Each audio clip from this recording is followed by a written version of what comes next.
Voter अधिकार यात्रा, इसका तो बड़ा शोर सुन रहे थे हम कि सफल हुई है, बड़ा अच्छा रिस्पांस मिला है, बहुत अच्छा सब कुछ रहा है। तो उसे कुछ वोटों में तब्दील होगा कुछ? मैं 2020 के चुनाव का जिक्र करूंगा। हम्म। 2020 के चुनाव में तेजस्वी यादव ने 10 लाख नौकरियां देने का वादा किया था। हम्म।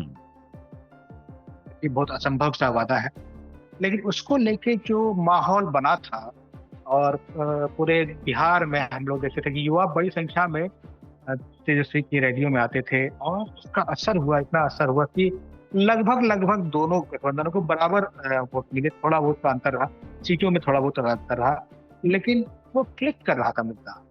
और इस चुनाव में जो आपने पहले पूछा था कि ये चुनाव ठंडा क्यों है, इसकी एक बड़ी वजह है कि विपक्ष जो है अपने लिए बेहतर मुद्दे चुनने में विफल रहा। एक जो एसआईआर को लेके इशू है, वो एक इशू था, लेकिन एसआईआर को लेके उसको पूरी चुनाव का मुद्दा बना देने की जो रणनीति थी विपक्ष की, वो मुझे लगता है कि विफल रही। और उनको पहले ही समझ में आ गया था, फिर उन्होंने उसको लेके दूसरे चीजों से कनेक्ट करने की कोशिश की कि वोट चोरी का मतलब है शिक्षा की चोरी, वोट चोरी का मतलब है रोजगार की चोरी। ये सब उन्होंने करने की कोशिश की, लेकिन वो कर नहीं पाए। और फिर कनेक्ट बाद कर में रहे थे।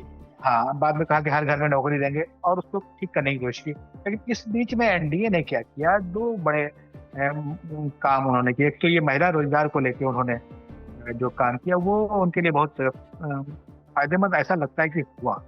और दूसरा कि नीतीश कुमार ने तमाम इन अफवाहों के, या मतलब सच्चाई हो या अफवाह हो जो भी कहें, लेकिन तमाम इन खबरों के बीच कि नीतीश कुमार बीमार है, कुछ नहीं कर पा रहे हैं, निस्तेज है वगैरह, पिछले 10 महीनों में उन्होंने पूरे बिहार का 2 चक्कर लगाया। पहली बार में लोगों की समस्या सुनी, जाना कि क्या उनको चाहिए। दूसरी बार में उनके शिलान्यास घोषणा करके लगभग 50,000 करोड़ की योजनाओं को उन्होंने बिहार में लागू कराया। एक तो ये कि जहाँ जहाँ जो मुद्दे थे उसको लागू कराया। इसलिए जब भी हम फील्ड में जाते हैं तो लोग, कई ऐसे वोटर मिलते हैं, वो कहते हैं कि सब कुछ तो हो गया, बस रोजगार हो जाता तो अच्छा होता। ये सब कुछ, बहुत सारा काम हुआ है, सब कुछ हुआ है, ये वोटर कहते हैं।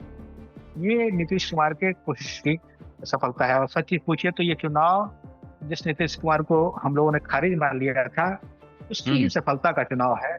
और इस चुनाव में केवल वही वोटरों की जुबान पर नजर आते हैं, नरेंद्र मोदी भी नजर नहीं आते।